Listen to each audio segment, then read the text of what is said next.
नमस्कार, स्वागत है आप सभी का। मैं हूं आपके साथ प्रज्ञा पांडे। शुरुआत करते हैं बुलेटिन की। अयोध्या में ध्वजारोहण महोत्सव का आयोजन हुआ। अयोध्या ध्वजारोहण महोत्सव के अवसर पर प्रधानमंत्री नरेंद्र मोदी श्री राम जन्मभूमि परिसर पहुंचे।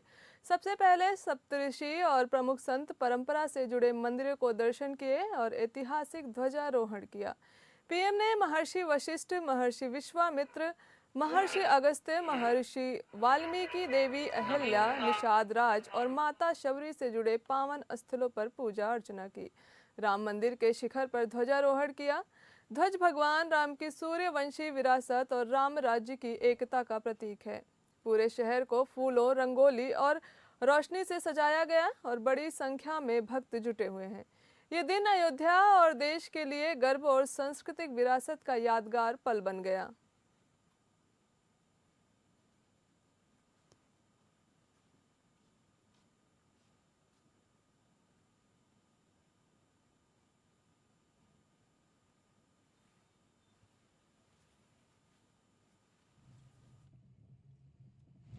सो तभी अब सीधी तस्वीरें आपको मिल रही है। प्रधानमंत्री नरेंद्र मोदी पहुंच चुके हैं।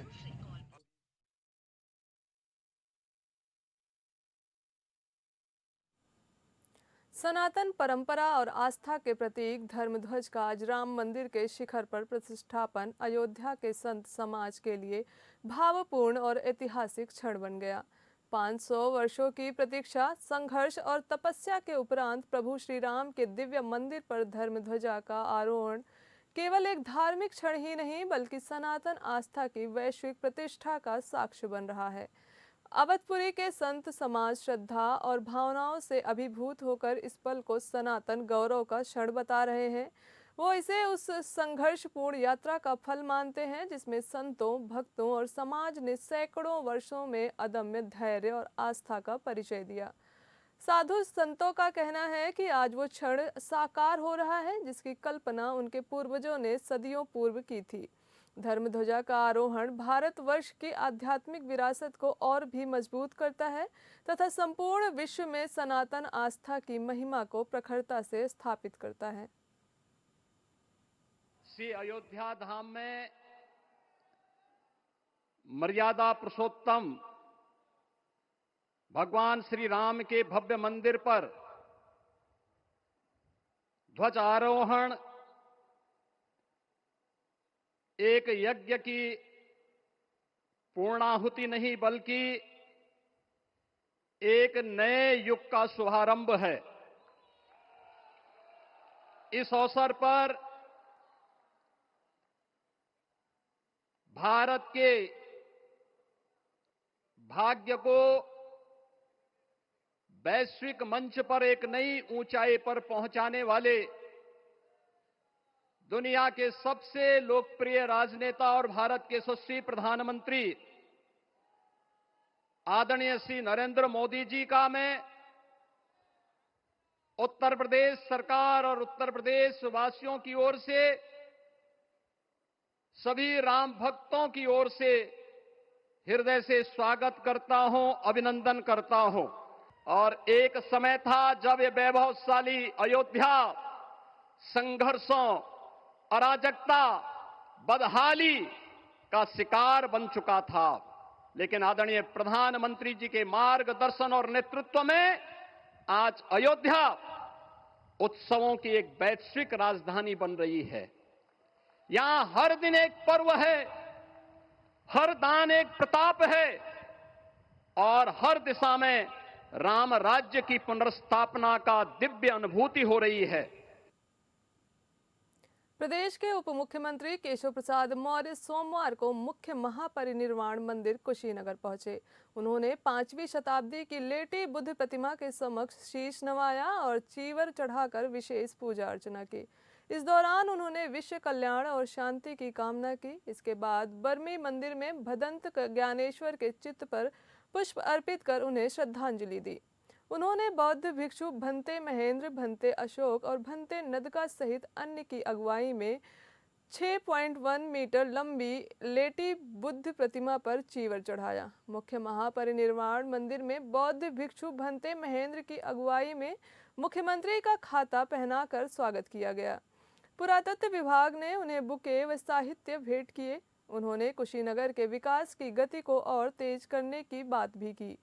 बौद्ध भिक्षुओं से दोहराई भत्ते महेंद्र ने उप मुख्यमंत्री से कुशीनगर अंतर्राष्ट्रीय हवाई अड्डे से वाराणसी, बोधगया और श्रावस्ती की उड़ान शुरू करने की मांग की। उन्होंने इस स्थल को रेलवे से भी जोड़ने के लिए जोर दिया है। भारतवासी स्वागत नहीं करेगा जो उन देशों में हिंदू हैं, सिख हैं, बौद्ध हैं, जैन हैं, ईसाई भी हैं। इसके लिए भारत सरकार ने कानून बना दिया है माननीय प्रधानमंत्री के नेतृत्व में कि अगर वो आएंगे तो उनका स्वागत भी होगा, उनको नागरिकता भी मिलेगी, वो मतदाता सूची का हिस्सा भी होंगे। लेकिन कोई मुस्लिम घुसपैठिया आया है और भारत के गरीबों को जो सुविधाएं मिलनी चाहिए उसको कोई घुसपैठिया प्राप्त कर रहा है, खा रहा है, और सपा, बसपा, कांग्रेस और टीएमसी जैसे दलों को वोटर बन करके उनको सत्ता में बैठा रहा है। तो चुनाव आयोग तो एक तरह से एसआईआर के माध्यम से पवित्र महायज्ञ कर रहा है और उस महायज्ञ के आधार पर मतदाता सूची का शुद्धिकरण हो जाएगा, सच्चाई सामने आ जाएगी और बूथ को लूट करके फर्जी वोटों के आधार पर चुनाव जीत करके कोई सत्ता नहीं कब्जाने पाएगा, ये संदेश है। समाजवादी पार्टी के वरिष्ठ नेता एवं राज्यसभा सांसद प्रोफेसर राम गोपाल यादव ने सोमवार को केंद्र सरकार और उत्तर प्रदेश सरकार पर कई गंभीर आरोप लगाए। उन्होंने डिटेंशन सेंटर, चुनावी अनियमितताओं, राम मंदिर और राष्ट्रीय राजनीति से जुड़े मुद्दों पर खुलकर अपनी बात रखी। सीएम योगी आदित्यनाथ द्वारा प्रदेश में डिटेंशन सेंटर बनाए जाने के निर्देश पर कहा कि कुछ लोग सत्ता में बने रहने के लिए देश की एकता और अखंडता तक दांव पर लगाने को तैयार हैं। उन्होंने गृह मंत्री अमित शाह के घुसपैठियों वाले बयान पर सवाल उठाते हुए कहा कि वर्षों से घुसपैठियों की बात होती रही, लेकिन एक भी घुसपैठिया नहीं मिला। इसका जवाब जनता देगी। कांग्रेस नेता राहुल गांधी द्वारा उठाए गए एसआईआर मुद्दे का समर्थन करते हुए यादव ने कहा कि बीते 3 हफ्तों में 16 बीएलओ की मौत अत्यंत गंभीर मामला है। उन्होंने आरोप लगाया कि दबाव में काम कराने की कोशिश से कई स्वाभिमानी कर्मचारी तनाव में आकर आत्मघाती कदम उठा लेते हैं। राम मंदिर के शिखर पर ध्वजारोहण को लेकर भी यादव ने प्रधानमंत्री पर कटाक्ष किया है। उन्होंने कहा कि अगर ध्वजारोहण अभी होना था तो उद्घाटन पहले क्यों किया गया। अयोध्या से क्या मिला, यूपी तो हार गए। उन्होंने कहा राम सब देखते हैं, पापियों का नाश राम के हाथों ही होगा। चुनाव आयोग जो समय समय पर उम्मीदवारों के लिए कैंडिडेट्स हैंडबुक जारी करता रहा है, उसमें स्पष्ट कहता है वो कि अगर स्पेलिंग में कोई फर्क हो तो किसी का इस आधार पर नॉमिनेशन पेपर रद्द नहीं हो सकता। नॉमिनेशन पेपर रद्द नहीं हो सकता, लेकिन स्पेलिंग में फर्क होने पर, अंग्रेजी में स्पेलिंग फर्क, हिंदी में ठीक है, तो स्वीकार नहीं किया जाएगा। ये अजीब स्थिति है कि अब बीएलओ क्या करे बेचारा, तो इसके लिए किसको जिम्मेदार? Election commission of India. आप नए तरीके से रोजाना कुछ न कुछ बदल देते। भाई, एक तो आपने बीएलओ को कोई ट्रेनिंग नहीं दी किसी तरह की, इसलिए स्वयं कार्यकर्ताओं को, विभिन्न पॉलिटिकल पार्टी के कार्यकर्ताओं को ये काम करना पड़ रहा है जो बीएलओ को करना। बीएलओ को ट्रेनिंग नहीं दी, कौन परफॉर्मर लेना है कौन नहीं लेना। 2003 में आपने पढ़ा होगा, 2003 की वोटर लिस्ट में जिसका नाम है उसको किसी प्रपत्र की जरूरत नहीं, फिर क्यों प्रपत्र भरवाए जा रहे हैं? आपके गाइडलाइन ये है, लेकिन उसके उल्लंघन में जाके काम कर रहे हैं। तो है। श्रावस्ती में डीएम ने एसआईआर को लेकर जनता से विशेष आग्रह किया। डीएम बोले एसआईआर को लेकर घबराने की बिल्कुल जरूरत नहीं है, प्रक्रिया सरल है। 2003 की वोटर लिस्ट में नाम होना अनिवार्य है। महिलाओं के लिए पति के दस्तावेज पर भी एसआईआर बनेगा। मतदाताओं की सुविधा हेतु जिले भर में कैंप स्थापित, लोग लगातार पहुंच रहे हैं। बीएलओ सहित अधिकारी कर्मचारी कैंपों पर तैनात हैं। दस्तावेज सत्यापन का काम तेजी से हो रहा है। 30 नवंबर तक सभी पात्र लोगों का एसआईआर बनाने का लक्ष्य बनाया हुआ है। प्रशासन ने लोगों से अपील की कि समय पर कैंप पहुंचकर अपनी प्रक्रिया पूरी कराएं। ये आपके माध्यम से यही अपील रहेगी कि सभी जो हमारे सम्मानित मतदातागण हैं वो बीएलओ का जो गणना पत्रक उपलब्ध कराए गए हैं उसको उस पर अपना सही डिटेल भर दें। यदि उनके पास 2003 के एपिक डिटेल हैं तो उसको भी भर दें। माता पिता का एपिक डिटेल है तो उसको भर दें, जिससे मैपिंग में सहूलियत मिले। साथ ही साथ एक अपनी रिसेंट की फ़ोटो भी उपलब्ध कराएं, जिससे उसका डिजिटाइजेशन बीएलओ के माध्यम से कराया जा सके। यूपी में अवैध विदेशी नागरिकों पर सख्त कार्रवाई की शुरुआत हो चुकी है। सीएम योगी के निर्देश पर प्रदेश भर में घुसपैठियों की जांच तेज हो गई है। सामाजिक सामंजस्य व सुरक्षा के लिए पहचान अभियान गति पर है।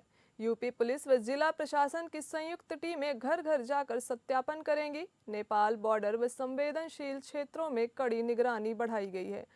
फर्जी दस्तावेज या संदिग्ध गतिविधियों में शामिल पाए जाने पर तुरंत सख्त कार्रवाई होगी। प्रदेश में अवैध विदेशियों का डिजिटल डेटाबेस तैयार किया जा रहा है। सभी जिलों में अस्थायी डिटेंशन सेंटर स्थापित करने की तैयारी है। पुलिस ने भी संदिग्ध व्यक्तियों और विदेशी नागरिकों की जांच तेज कर दी है।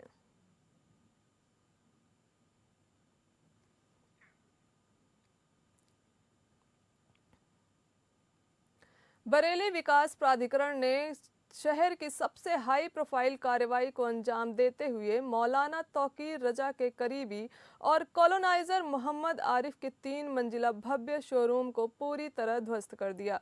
पीलीभीत बाईपास रोड पर स्थित यह आलीशान शोरूम बरेली विकास प्राधिकरण से बिना नक्शा पास कराए खड़ा किया गया था। 2024 में बीडीए ने नोटिस जारी कर आरिफ को सुनवाई का अवसर भी दिया था, परंतु रसूख के आगे उसने किसी नोटिस की परवाह नहीं की। इमारत में एक नामी गारमेंट ब्रांड का स्टोर और सैलून चलता था। बरेली में अब तक की सबसे बड़ी अवैध निर्माण कार्रवाई पूरी 2 दिन चलने वाली इस कार्रवाई में 3 बुलडोजर, 2 पोकलेन मशीनें, बड़ी संख्या में टीम, भारी पुलिस बल, पीएसए और ट्रैफिक विभाग की तैनाती लगाई गई थी।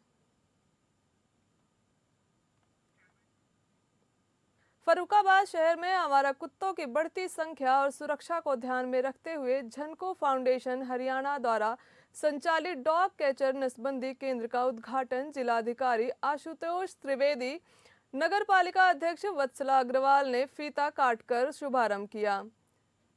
पिछले माह कुत्तों का वंध्याकरण नसबंदी करने के लिए टेंडर निकाला गया था, जो हरियाणा की एक संस्था को मिला है। संस्था के टीम प्रभारी ने बताया 9 सदस्यीय टीम है, जिसमें 5 कर्मचारी, ड्राइवर व 2 डॉक्टर शामिल हैं। 5 दिनों के भीतर नसबंदी, वैक्सीन और आवश्यक दवाएं देकर उसे उसी स्थान पर छोड़ दिया जाएगा जहां से उसे पकड़ा गया था। अभियान के पहले दिन टीम ने शहर से अलग अलग जगहों से 29 कुत्तों को पकड़कर बीबीगंज स्थित केंद्र में रखा गया है। जिलाधिकारी ने बताया कि पकड़े गए इन कुत्तों का बांध्यकरण कराया जाएगा। इस अभियान से कुत्तों की संख्या में कमी आएगी और शहर में रहने वाले लोगों को राहत मिलेगी। यह अभियान लगातार 2 महीनों तक चलेगा। नगर पालिका के अनुसार शहर में लगभग 3000 कुत्तों की नसबंदी की जाएगी। ईओ विनोद कुमार आदि लोग रहे हैं।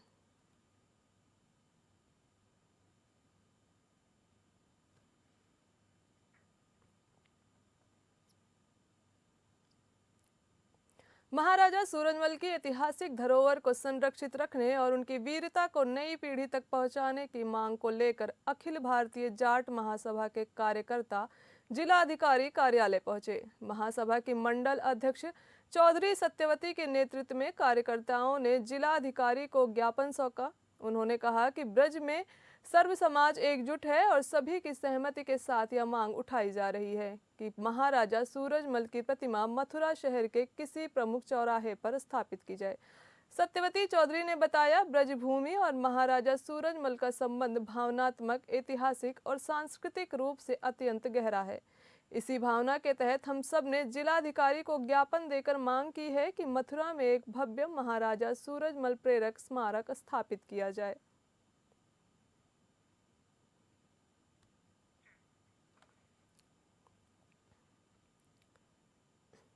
प्रयागराज पुलिस को बड़ी सफलता मिली। गंगानगर इलाके में चेकिंग के दौरान पुलिस व लुटेरे के बीच मुठभेड़ हुई। मुठभेड़ में 25,000 रुपए का इनामी लुटेरा मोनू पाल गिरफ्तार किया गया। प्रयागराज के गंगानगर पुलिस थरवी इलाके के अंडरपास हाईवे के पास में चेकिंग के दौरान पुलिस व लुटेरे के बीच मुठभेड़ हुई। लुटेरे ने पुलिस टीम पर किया हमला। पुलिस ने जवाबी फायरिंग में लुटेरे के पैर पर गोली मारी। गोली लगने से लुटेरा मोनू पाल हुआ गिरफ्तार। लुटेरे के पास से लूट की 24 मोबाइल फोन, स्कूटी, एक अवैध तमंचा व कारतूस मौके से बरामद हुआ। लुटेरा मोनू पाल पर प्रयागराज समेत आसपास के जिले में 19 मुकदमे दर्ज हैं। रात्रि में संदिग्ध वाहन तथा अपराधियों की चेकिंग कर रहे थे। इसी दौरान सिगरामऊ पुलिया स्थित अंडरपास हाईवे पर चेकिंग के दौरान एक संदिग्ध व्यक्ति एक स्कूटी पर सवार होकर पिट्ठू बैग के साथ लगभग 11:30 बजे के आसपास रात्रि में आता दिखाई दिया, जिसको पुलिस टीम द्वारा जब रोकने का इशारा किया गया तो रोकने के बजाय वह भाग निकला। पुलिस टीम द्वारा संदिग्ध पाए जाने पर उसका पीछा किया गया तो उसके द्वारा पुलिस टीम पर फायर किया गया। पुलिस द्वारा भी आत्मरक्षार्थ जवाबी कार्रवाई की गई, जिसमें उसके पैर में गोली लगी, जिससे वह घायल हुआ। घायल संदिग्ध की जब पहचान की गई तो उसकी पहचान मोनू पाल पुत्र देवमुनि पाल निवासी फतेहपुर के रूप में हुई, जो कि थाना थरवई पे पंजीकृत मुकदमा अपराध संख्या 296/25, जिसमें उसके द्वारा एक दुकान में घुसकर 39 मोबाइलों की चोरी की गई थी, में वांछित पाया गया, जिस पर 25,000 का इनाम भी घोषित किया गया था। महाराजगंज जनपद में लगातार बढ़ रही पराली जलाने की घटनाओं पर अब जिला प्रशासन ने सख्त रवैया अपना लिया है। पर्यावरण की रक्षा और किसानों में जागरूकता लाने के उद्देश्य से प्रशासनिक मशीनरी एक्शन मोड में नजर आ रही है। जिला अधिकारी के नेतृत्व में हो रही कार्रवाई ने पूरे प्रदेश में एक मिसाल पेश की है। महाराजगंज, जहां करीब 90% किसान धान की खेती पर निर्भर है, वहीं पराली जलाने की घटनाओं में यह जनपद पूरे प्रदेश में शीर्ष पर दर्ज किया जा रहा था। लेकिन अब तस्वीर बदल रही है। पराली जलाने के 380 मामलों को गंभीरता से लेते हुए जिलाधिकारी ने ऐसी सख्त कार्रवाई की है जैसा पहले कभी नहीं देखा गया। सबसे पहले लापरवाही बरतने के आरोप में 9 लेखपालों को तत्काल प्रभाव से निलंबित कर दिया गया। यही नहीं, सभी तहसीलों के एसडीएम, कृषि विभाग के उप निदेशक और संबंधित थाना क्षेत्र के एसओ को कारण बताओ नोटिस जारी किए गए। कई ग्राम प्रधानों को भी नोटिस भेजकर पूछा गया है कि उनके क्षेत्र में पराली जलाने की घटनाएं क्यों बढ़ी हैं। निसंदेह जिला प्रशासन की यह पहल महाराजगंज को पराली मुक्त बनाने की दिशा में एक बड़ा प्रयास है और आने वाले दिनों में इसके सकारात्मक परिणाम पूरे प्रदेश में दिखाई देने की उम्मीद है।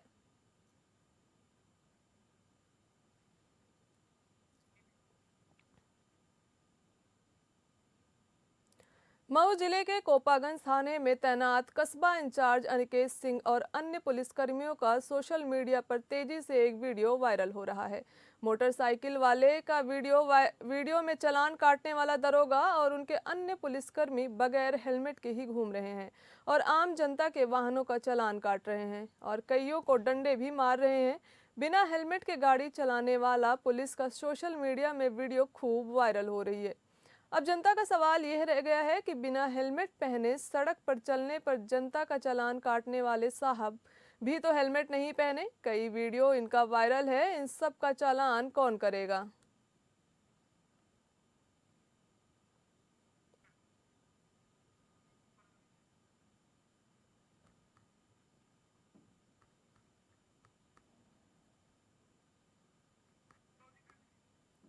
फिलहाल इस बुलेटिन में इतना ही। नमस्कार।